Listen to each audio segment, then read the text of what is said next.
నమస్తే SR7 TV news కి స్వాగతం. వార్తల్లో ముందుగా ముఖ్యాంశాలు.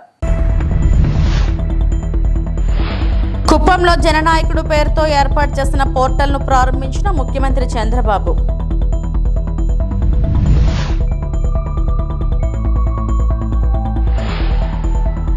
తిరుమలలో ఘనంగా కోయిలాల్వార్ తిరుమంజనం.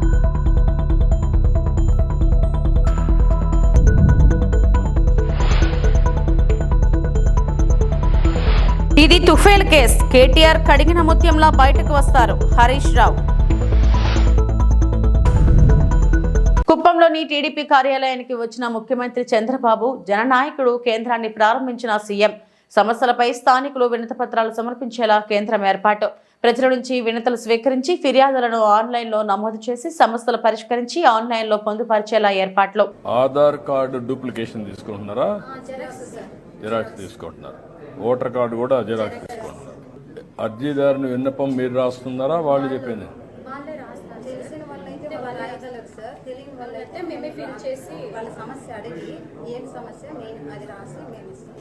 ఇది తీసుకున్న ఇది వచ్చినాక ఇది ఫిలప్ చేస్తారు. ఇది ఫిలప్ చేసిన తర్వాత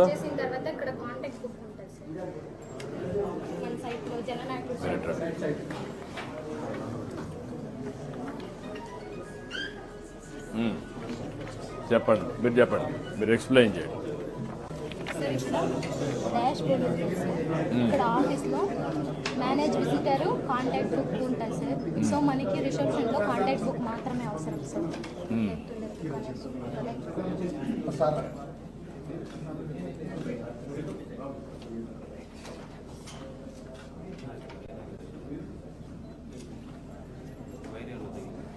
లేదు సార్.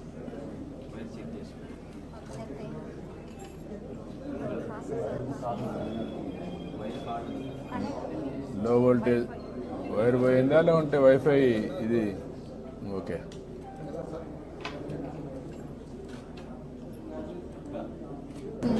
మొత్తం ఈ స్క్రీన్ లో యాడ్ విజిటర్ సార్. ఎవరైనా కొత్తగా వచ్చినప్పుడు సో వాళ్ళ ఇన్ఫర్మేషన్ మనకు ముందుగా ఉండదు కదా సార్. సో వాళ్ళ డీటెయిల్స్ మనం అప్లికేషన్ లో రాసుకొని సో మనం యాడ్ విజిటర్ లో మనం యాడ్ చేసుకోవాలి. ఇక్కడ నుంచి మేనేజ్ విజిటర్ అంటే లోపల కౌంటర్ వాళ్ళు చూసుకుంటారు sir, engagement officers. So reception లో ఫస్ట్ ఒకటి ఇది కాంటాక్ట్ బుక్ అనేది ఓపెన్ చేసుకుంటాం sir. So contact book open చేసుకుని ఓపెన్ చేసిన తర్వాత సో ఇనిషియల్ సార్. సో వాళ్ళ ఫుల్ నేము, వాళ్ళ మొబైల్ నెంబరు, సో వాళ్ళు ఏ స్టేటు, మన స్టేట్ ఉంటుంది sir Andhra Pradesh, district, assembly select చేసుకున్న తర్వాత మండల్ సార్. మండల్ తర్వాత పిన్ కోడ్, వాళ్ళ అడ్రస్, జెండర్ టైప్ చేసుకుని సేవ్ చేసామంటే లోపల ఎంగేజ్మెంట్ ఆఫీసర్స్ కౌంటర్కి సెండ్ చేస్తాం సార్. వాళ్ళ ప్రాబ్లం ఏముందో సర్టైన్ డిపార్ట్మెంట్ అనేది మనం అప్లికేషన్ సెండ్ చేస్తాం. ఎందుకు బోర్డు పెట్టకూడదు? కాగితం ఎందుకు పెట్టారు? Foam board sir. అంత బాగాలేదు కదా? పర్మనెంట్ పెట్టాం సార్. పర్మనెంట్ పెట్టిండాలి కదా, చూడటానికి బాగుంటుంది. నాకంతా రాష్ట్రంలో 20 లక్షల కుటుంబాలకు వారి ఇళ్లపై సోలార్ ప్యానెల్స్ ఏర్పాటు చేసి కరెంటు ఉత్పత్తి చేయాలని నిర్ణయించాం.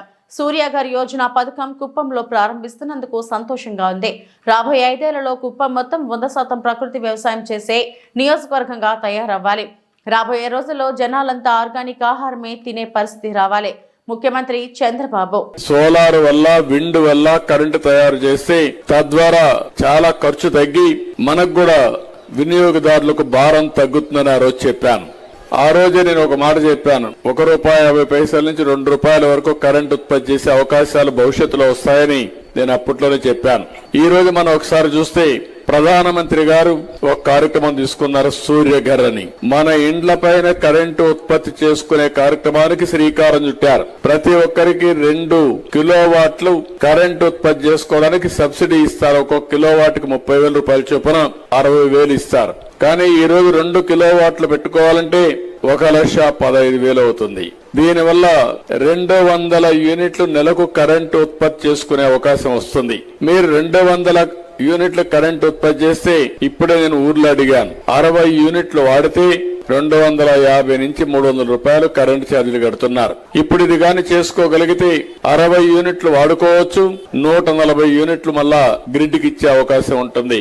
అయితే 55,000 రూపాయలు అప్పు ఉంటుంది కాబట్టి ఒక 4-5 సంవత్సరాలు గ్రిడ్ కి గాని కరెంట్ ఇస్తే మీరు వాడుకున్న కరెంటు ఉచితం. 5 ఏళ్ల తర్వాత ఆ ప్యానెల్స్ మీ సొంతం అవుతాయి. అక్కడి నుంచి మీకు ఆదాయం వస్తుంది. మళ్ళీ ఈ విషయం మీరందరూ గుర్తుపెట్టుకోవాల్సిన అవసరం ఉంది. పాలకొల్లులో 100 పడకల ప్రభుత్వ ఆసుపత్రిలో డయాలసిస్ సెంటర్ ఏర్పాటు పనులను పరిశీలించిన మంత్రి రామానాయుడు. డయాలసిస్ సెంటర్ ఏర్పాటు పనులు జాప్యంపై ఆగ్రహం వ్యక్తం చేసిన మంత్రి రామానాయుడు, పనిచేసే ప్రజాకూటమి ప్రభుత్వం అధికారంలోకి వచ్చింది, గత జగన్ ప్రభుత్వంలో నిర్లక్ష్యంను వదిలిపెట్టండి అంటూ అధికారులు ఏజెన్సీపై మండిపడిన మంత్రి, గత జగన్ ప్రభుత్వంలో జరిగిన ప్రజా ఉపయోగం లేని ఆసుపత్రి పనుల నాణ్యత లోపాలను సరిదిద్దకపోతే సంబంధిత అధికారులు ఏజెన్సీపై చర్యలు తీసుకోవాల్సి ఉంటుంది. గత చంద్రబాబు హయాంలో మంజూరైన 12.60 కోట్లతో గత జగన్ ప్రభుత్వం చేపట్టిన ఆసుపత్రి భవన నిర్మాణ పనులు విధ్వంసానికి గురయ్యాయి. చంద్రబాబు అధికారంలోకి రాగానే డయాలసిస్ సెంటర్ ను మంజూరు చేశారు. గత వైసీపీ 5 ఏళ్ల పాలనలో నిరుపేద వర్గాలకు అందే వైద్యాన్ని పూర్తిగా నిర్లక్ష్యం చేసి దూరం చేశారు. కూటమి ప్రభుత్వం వైద్యంకు పెద్దపీట వేస్తూ పెద్ద ఎత్తున ముఖ్యమంత్రి సహాయ నిధిని అందిస్తుంది. రాష్ట్ర ఆర్థిక వ్యవస్థను చిన్నాభిన్నం చేసి అన్ని రంగాలను నిర్లక్ష్యం చేసిన జగన్ ను ప్రజలు క్షమించరు. అవునండి, ఊరికే మామూలుగా చేయడం కదా, నీట్గానే చేయాలి, అన్నీ చేయాలి. ఎక్కడ రాజీ పడకుండా చేయించండి. టైల్స్ దగ్గర ఇల్లు దగ్గర పోతే మీరు పాజిటివ్గా వేయించుకోండి కొంచెం, అంతేగాని అలాగా నెల రోజుల పని, యాక్చువల్గా 5 రోజుల పని, అది 4 రోజులు పట్టింది మీకు. హాస్పిటల్ అలాగే పాడు చేశారు మీరు, అలాగే కట్టి. ఇప్పుడు నుంచైనా మనం వచ్చిన తర్వాత అయినా కరెక్ట్ చేసుకోవాలి కదా. అవి కూడా ఆ పనులు కూడా స్లోగా నడుస్తున్నాయి. అవును, అవి కూడా చేయాలి కదా, ఇంకెంతకాలం చేస్తారు మీరు? అది చేయాలి కదమ్మా, అన్నీ స్పీడప్ చేసుకోవాలి కదా. రాలేదా, రాకపోయినా మాకు సంబంధం లేదా, నోటీసు చెయ్యాలి దాకా ఎందుకు ఇవ్వలేదు? ఉందా టైం, నీ షెడ్యూల్ ప్రకారం అవ్వాలి కదా. మార్చి 31 అవ్వదు, ఒక రోజులో చేస్తాడా? ఈ లోపల 90% పని అవ్వాలి. 31 90% ఎలా చేస్తాడు? నీకు వారానికి 3 రోజులు ఇక్కడ ఉండాలని చెప్పాం కదా, క్లియర్ చేయాలని చెప్పాం కదా. ఇది హాస్పిటల్ మాకు ఎమర్జెన్సీ అని చెప్పాం కదా. వారానికి 3 రోజులు ఇక్కడ ఉండండి, దగ్గరుండి చేయించండి. మీ ఇల్లుని ఎలా బాగు చేయించుకుంటారో అట్లా చేయండి.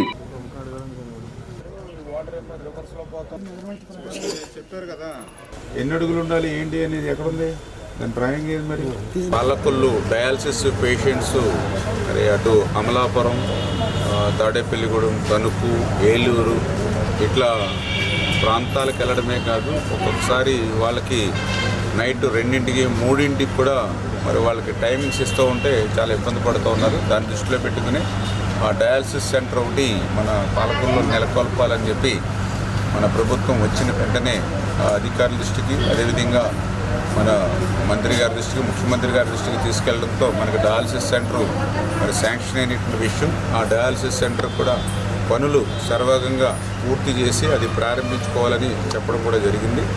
అయితే దానికి సంబంధించినటువంటి పనులు ఏవైతే ఉన్నాయో ఇంకా కొద్దిగా నత్తనడక నడుస్తూ ఉంటే ఇప్పుడే అధికారులు కూడా గట్టిగా సీరియస్గా చెప్పి ఒక వారం రోజుల్లో కల్లా కంప్లీట్ చేయమని చెప్పాం. ఎక్కడైనా అట్లా కంప్లీట్ చేయడంలో నిర్లక్ష్యం వహిస్తే వాళ్ళ మీద చర్యలు కూడా, అటు ఏజెన్సీ అయినా సరే ఇటు అధికారులైనా సరే ఖచ్చితంగా చర్యలు కూడా తీసుకుంటామని వాళ్ళకు కూడా హెచ్చరించడం జరిగింది.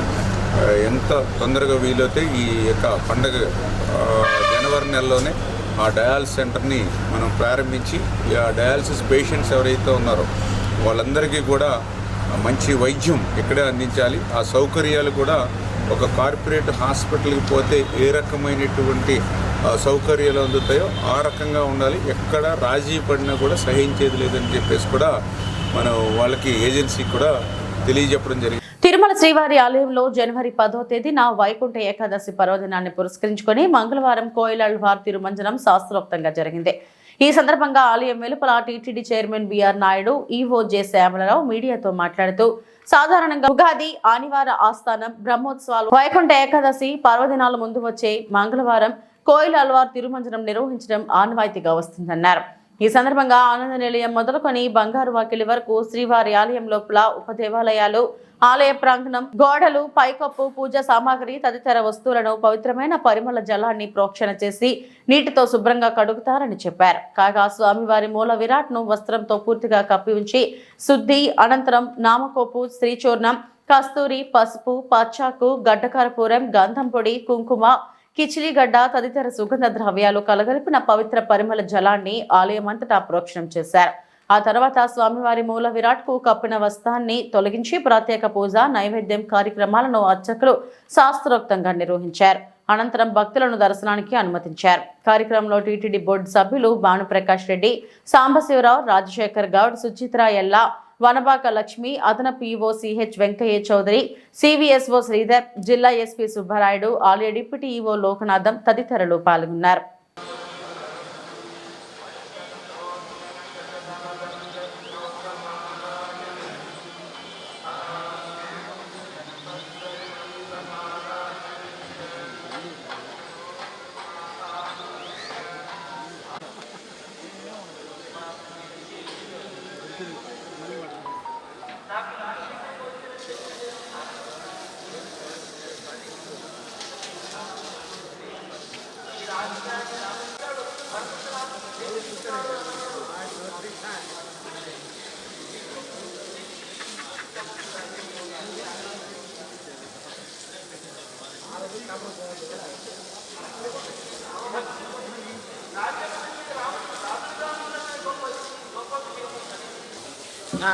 పక్క జరగదు పైపు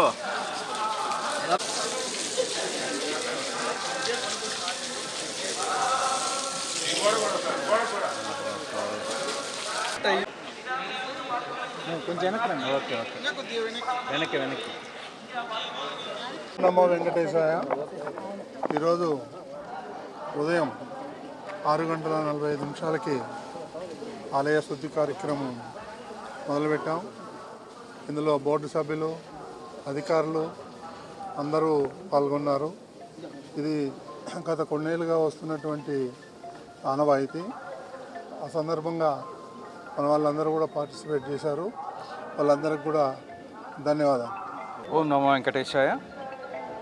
వైకుంఠ ఏకాదశి సందర్భంగా ప్రతి సంవత్సరం నిర్వహించేటట్లు ఈసారి కూడా స్నపన తిరుమంజనం నిర్వహించడం జరిగింది. స్నపన తిరుమంజనం అంటే మరి ఆలయ శుద్ధి కార్యక్రమం.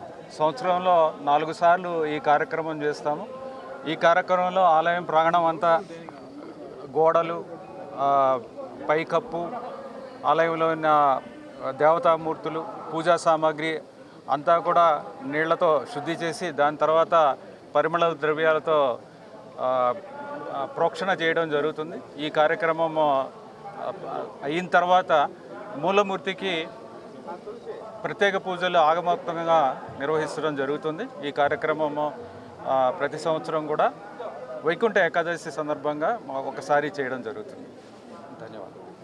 రైతు భరోసా విషయంలో అన్నదాతలను నట్టేట ముంచిన రేవంత్ రెడ్డి సర్కార్ దాని నుంచి ప్రజలను డైవర్ట్ చేసేందుకే కేటీఆర్ అరెస్ట్ అంటూ డ్రామాలు ఆడుతున్నారని మాజీ మంత్రి హరీష్ రావు ఆరోపించారు. పాలిటిక్స్ లో భాగంగా కేటీఆర్ గారి పైన ఈ అక్రమ కేసు నమోదు చేయడం జరిగింది. ముఖ్యంగా రైతు బంధు విషయంలో వానకాలం రైతు బంధు ఎగ్గొట్టి యాసంగి పంటకు కూడా చెప్పిన 15,000 కాకుండా కేవలం 6,000 రూపాయలు ఇస్తామని చెప్పి ప్రజల్లో తీవ్రమైన వ్యతిరేకతను ప్రభుత్వం ఎదుర్కొంటా ఉంది.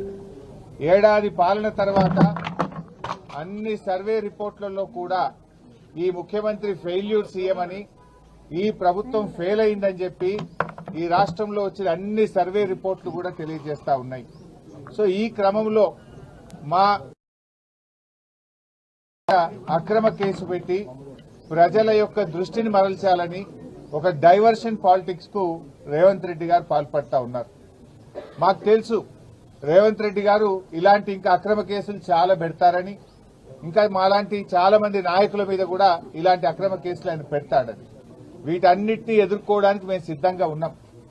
మాకు తెలంగాణ ప్రజలు ముఖ్యం, ఈ రాష్ట్రం ముఖ్యం.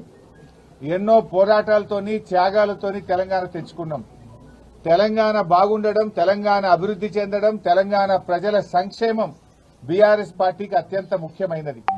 మీరు ఎన్ని కేసులు పెట్టినా, మా మీద ఇంకా ఎన్ని రకాలుగా ఒత్తిళ్లు పెట్టినా ఈ రాష్ట్ర ప్రజలకు నువ్వు ప్రజలకు ఇచ్చిన 6 గ్యారెంటీలు అమలు చేసేదాకా నీ ప్రభుత్వాన్ని నిన్ను ఎట్టి పరిస్థితుల్లో వదిలిపెట్టం. రేవంత్ రెడ్డి అనుకుంటున్నాడు బ్లాక్ మెయిల్ రాజకీయాలతోనో, అక్రమ కేసులతోనో, అరెస్టులతోనో తన ప్రభుత్వం యొక్క తప్పిదాలను కప్పిపుచ్చుకుంటానో, మమ్మల్ని మానసికంగా బలహీనపరుస్తానని అనుకుంటా ఉన్నాడు. కానీ మేము మరింత బలంగా పోరాటం తప్ప ఎట్టి పరిస్థితుల్లో నీ అక్రమాలను గాని నీ 6 గ్యారెంటీల అమలుపై నిన్ను ప్రశ్నించడాన్ని వదిలిపెట్టే ప్రశ్నే ఉత్పన్నం కాదు. ఈరోజు కేటీఆర్ గారి మీద హైకోర్టులో కూడా వచ్చిన తీర్పు కేవలం విచారణ కొనసాగించడానికే చెప్పింది హైకోర్టు.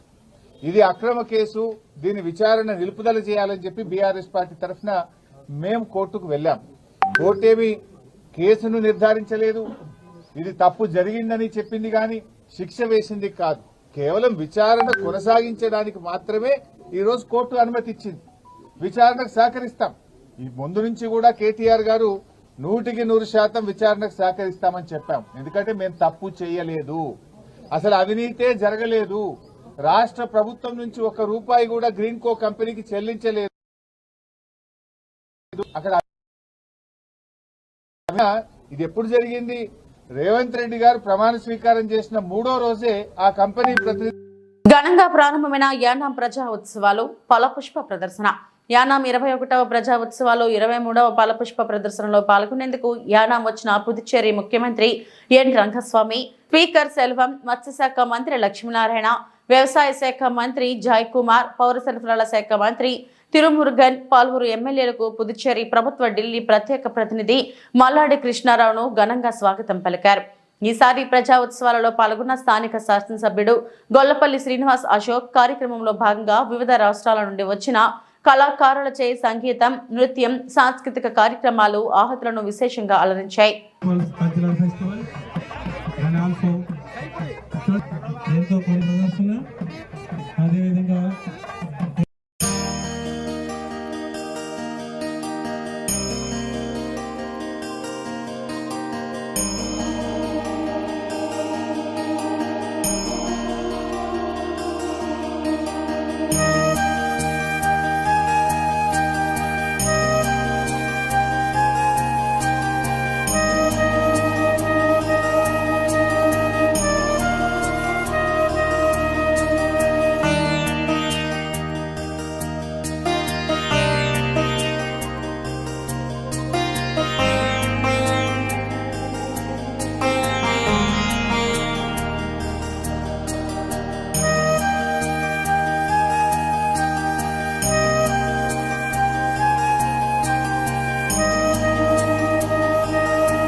తూర్పుగోదావరి జిల్లా గోపాలపురం మండలం వైసీపీ సస్పెండ్ నాయకుడు మేకా శేషబాబుకు చెందిన శ్రీ మాతాంగమ్మ ఆగ్రో రైస్ మిల్లులో అధికారుల తనిఖీల సమయంలో రైస్ మిల్లులో 40 పీడీఎస్ బస్తాలను గుర్తించిన అధికారులు మేకా శేషబాబు మిల్లులో జంగారెడ్డిగూడెంలోని రైస్ మిల్లుకు సంబంధించిన 580 బస్తాల లారీ గుర్తించిన రెవెన్యూ అధికారులు బియ్యం నమూనాలు సేకరించి ల్యాబ్కు పంపించిన అధికారులు గతంలోనూ శ్రీ మాతాంగమ్మ ఆగ్రో రైస్ మిల్లుపై ఆరోపణలు.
రాజమండ్రిలో మొన్న జరిగిన గేమ్ చేంజర్ ప్రీ ఈవెంట్ షోలో హాజరైన ప్రతి ఒక్క అభిమానికి జాగ్రత్తగా ఇళ్లకు వెళ్లమని పదే పదే హెచ్చరించిన ఇద్దరు మెగా అభిమానులు మణికంఠ చరణ్లు బైక్ ప్రమాదంలో అసువులు బాయడం పట్ల ఉప సీఎం పవన్ కళ్యాణ్ ను వైసీపీ తొత్తులు విమర్శించడం బాధాకరమని జనసేన పార్టీ స్థానిక ప్రధాన నాయకుడు కిరణ్ రాయల్ మండిపడ్డారు.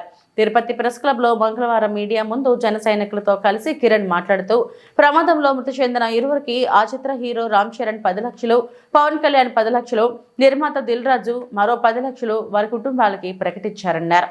ఇది కాకుండా మృతుల కుటుంబాలకు అన్ని విధాలా అండగా ఉంటామని కూడా తెలియజేయడం హర్షణీయమన్నారు. రాష్ట్ర డిప్యూటీ సీఎం పవన్ కళ్యాణ్ గారు, జనసేన పార్టీ అధ్యక్షులు పవన్ కళ్యాణ్ గారు జాగ్రత్తగా వెళ్ళండి, జాగ్రత్తగా వెళ్ళండి, జాగ్రత్తగా వెళ్ళండి, జాగ్రత్తగా వెళ్ళండి ఒక 50 సార్లు చెప్పుకుంటారు. వచ్చిన ప్రతి ఒక్కరి ఇంటికి చేరుకోండి, జాగ్రత్తగా వెళ్ళండి. నాకు ఈ ఆడియో ఫంక్షన్లన్నా బహిరంగ సభలన్నా నాకు భయం అదే. మీరు మీ కుటుంబానికి చాలా ఇంపార్టెంట్.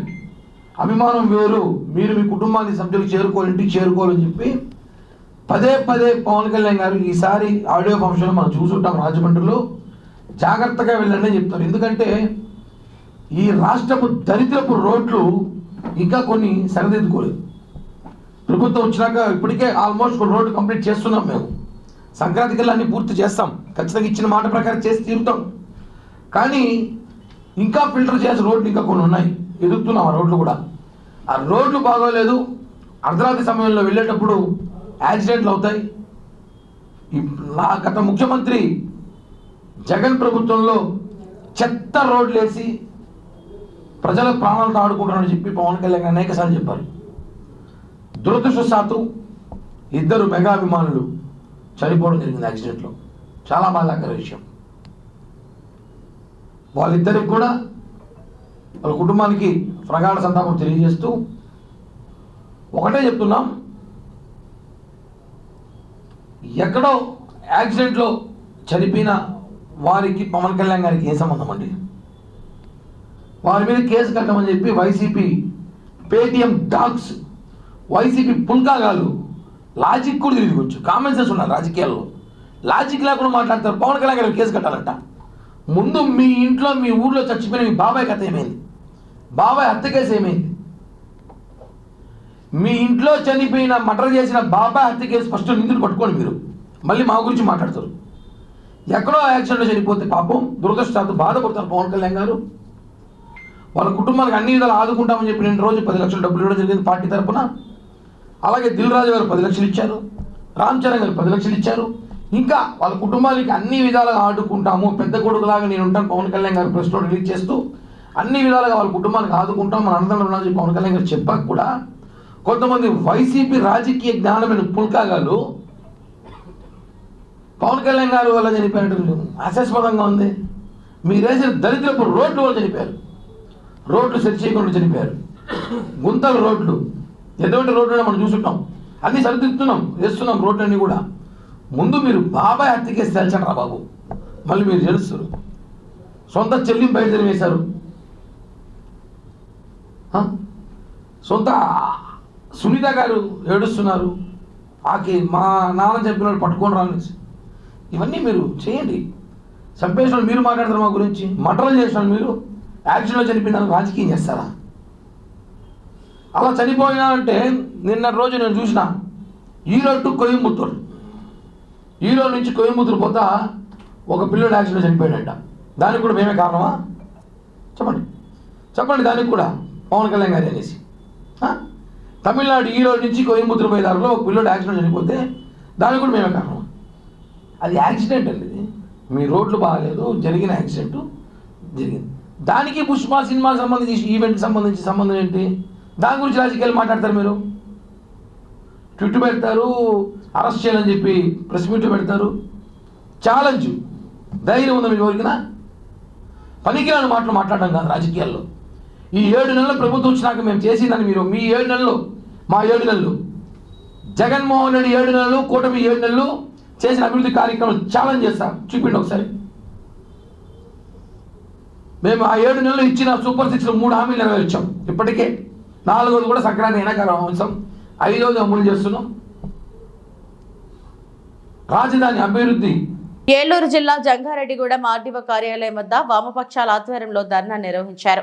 గత నెల 26వ తేదీ బుట్టాయిగూడెంలో సిపిఐ కార్యాలయం కూల్చివేత ఘటనకు నిరసనగా ధర్నా చేపట్టారు. నోటీసులు లేవకుండా కార్యాలయాన్ని కూల్చివేసిన బుట్టాయిగూడెం ఎంఆర్ఓను సస్పెండ్ చేయాలని నినాదాలు చేశారు. అనంతరం ఏవోకు వినతి పత్రం అందించి ఘటనకు కారణమైన వారిపై కఠిన చర్యలు తీసుకోవాలని కోరారు.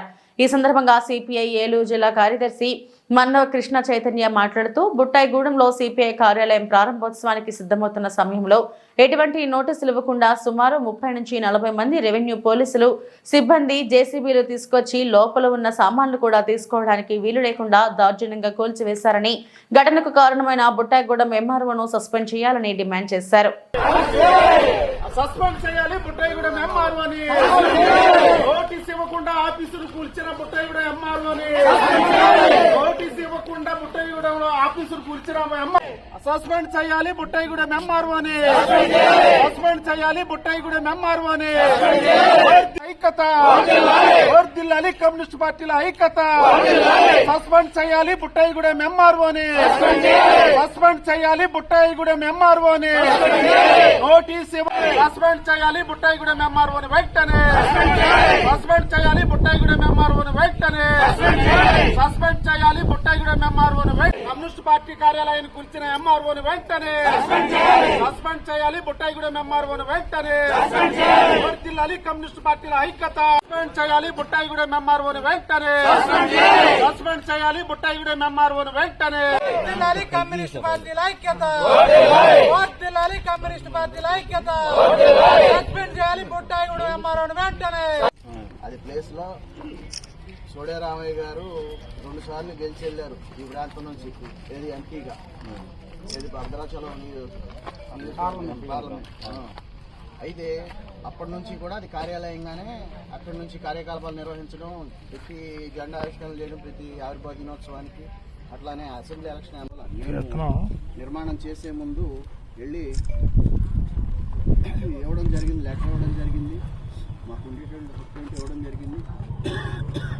అట్లానే నాకేమీ చెప్పలేదని అన్నారండి మరో సమాచారం లేదు. వాళ్ళు ఇచ్చినప్పుడు కూడా కొట్టు. బుట్టాయిగూడెం మండలంలో భారత కమ్యూనిస్ట్ పార్టీ సిపిఐ కార్యాలయం డిసెంబర్ 27వ తారీఖు ఓపెన్ చేయాల్సి ఉండగా రాష్ట్ర కార్యదర్శి రామకృష్ణ గారు వస్తా ఉన్నారని చెప్పి ముందస్తుగా అన్ని ఏర్పాట్లు చేసుకుంటే డిసెంబర్ 26 పార్టీ ఆవిర్భావ దినోత్సవం దేశవ్యాప్తంగా 100 సంవత్సరాల్లో అడుగుపెట్టిన సందర్భంగా ఘనంగా నిర్వహించుకున్న సందర్భంలో పార్టీ కార్యాలయాన్ని ఎటువంటి సమాచారం లేకుండా, కనీసం ఏ నోటీసు ఇవ్వకుండా హఠాత్తుగా వచ్చి పార్టీ కార్యాలయంలో పార్టీ సభ్యులు ఉండి వాళ్ళ పనులు నిర్వర్తించుకున్న సందర్భంగా జేసీబీలతోటి ఒక 50 మంది రెవెన్యూ సిబ్బంది కానీ, పోలీస్ సిబ్బంది కానీ ఒక 30 నుంచి 40 మంది వచ్చి కూల్చివేయడం జరిగింది. ఎందుకు ఇట్లా జరుగుతూ ఉందని అడిగితే ఉన్న వాళ్ళందరినీ దౌర్జన్యంగా గెంటి వేయడం, లోనున్న సరుకులు సామాను ఏమీ తినకుండా, అందులో పాపం మెటీరియల్ పనిచేసుకునే వాళ్ళు మెటీరియల్ ఉంది, డబ్బులు ఉన్నాయి, 1000 మందికి దగ్గర వంటలు చేయడానికి సామాగ్రి ఉన్నాయి, వంట సామాగ్రి ఉన్నాయి, సరుకులు ఉన్నాయి, అన్నీ ఉన్నాయి. కనీసం బయటికి తీసుకోనివ్వకుండా కూల్చేశారు. దాంతోపాటు దాదాపు 30 సంవత్సరాలు పైబడి అక్కడ 3 పార్లమెంట్ ఎలక్షన్లు, 4 అసెంబ్లీ ఎలక్షన్లు జరగడం జరిగింది. ఆ సందర్భంలో అక్కడే అదే ఆఫీస్గా నిర్వహించి పార్టీ కార్యాలయంగా, సిపిఐ కార్యాలయంగా బుట్టాయిగూడెం మండలానికి సంబంధించి అక్కడి నుంచి కార్యకలాపాలు నిర్వహించడం, అక్కడి నుంచే వెహికల్స్ బయలుదేరడం, జెండా ఆవిష్కరణలు చేయడం ఆవిర్భావ దినోత్సవాలకి. అట్లానే దాదాపు 30 ఏళ్లుగా. ఇవి ఇప్పటి వరకు నా బులెటిన్ అప్డేట్స్. నమస్తే.